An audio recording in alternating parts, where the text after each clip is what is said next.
Hi everyone, Aidan here at the etrailer. Today we're going to be taking a look at these two different ball mounts from etrailer. These are going to be with 2-inch balls and offer a 4-inch drop or a 2 3/4-inch rise. Let's check them out. Now the reason we're showing you this side by side is, yes, they are the same platform here that allow for drop or rise configurations, but these are two entirely separate parts because the balls will come attached to the platform already torqued down for you. So if you don't have a vise, you don't have a torque wrench, or you just don't want to deal with it, you don't have to. It's going to come ready to tow with pin and clip included and everything, so you can just hook up and be on your way. And it's worth mentioning that these are not the only two options available from etrailer. There are smaller and larger drop heights. There's even an adjustable option if you have multiple trailers or even more than one truck that you tow with to adapt to those different ride heights.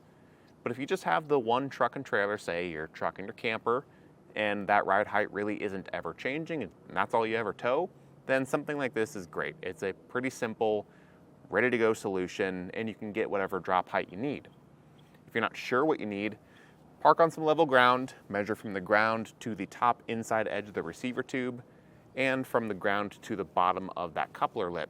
And whatever that difference is, that's the drop or maybe rise that you'll need. These options will both come with a 2-inch ball, and that 2-inch ball will be rated for 7,500 pounds of gross trailer weight. That's how much weight it can pull, and have a max tongue weight of 750 pounds. That's the maximum downward pressure on the end of the ball mount. Of course, though, that's what this is rated for, not necessarily your hitch or your vehicle. So be sure to go through all the different components in your towing setup and go by the lowest rated one. Like I mentioned before, that hitch pin and clip is included. So it's nice you don't need to pick that up separately. It really does come ready to go. And the shank on both of them is hollow. So if you wanted to add in an anti-rattle device that worked internally by sliding a block inside and threading a bolt that would replace your hitch pin, you could do that. And that would really eliminate a lot of the shake and play that you'll get with the ball mount when towing. Or if you wanted to use an external anti-rattle device that would clamp around the shank of the ball mount, you could do that too. There's a bit more limited space up top or on bottom depending on how your ball mount platform is oriented. But there's a bit more room down here for the plate of one of those to attach.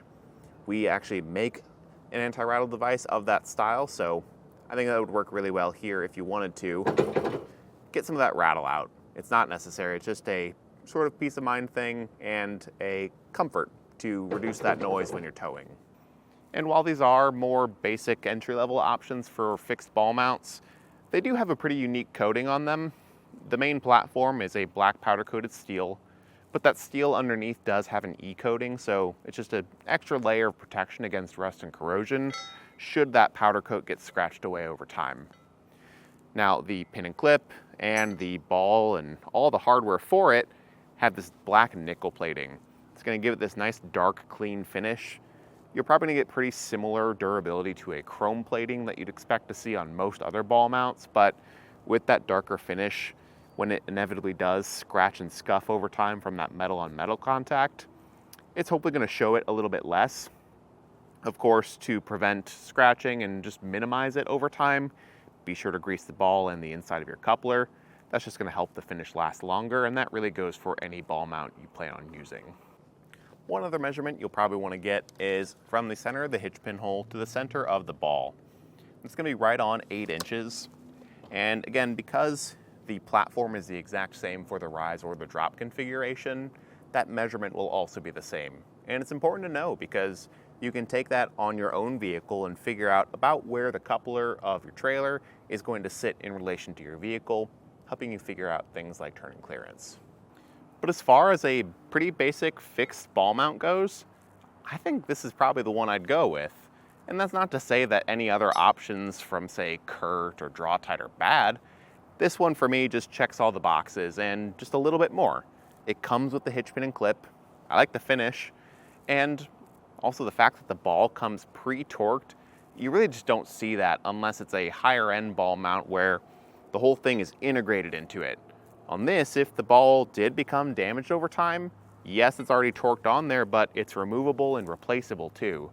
So That for me is just an added bonus, and based on how I like to use things and be able to repair them, this adds to the repairability there. At that point, it just comes down to finding the right drop or rise configuration for your setup, or if you tow multiple trailers with different drop heights, going with an adjustable option like the one that eTrailer offers. But today, this is just our look at the 4-inch drop or the 2 3/4-inch rise variation of the eTrailer ball mount. Again, my name's Aidan here at eTrailer, and thank you so much for watching.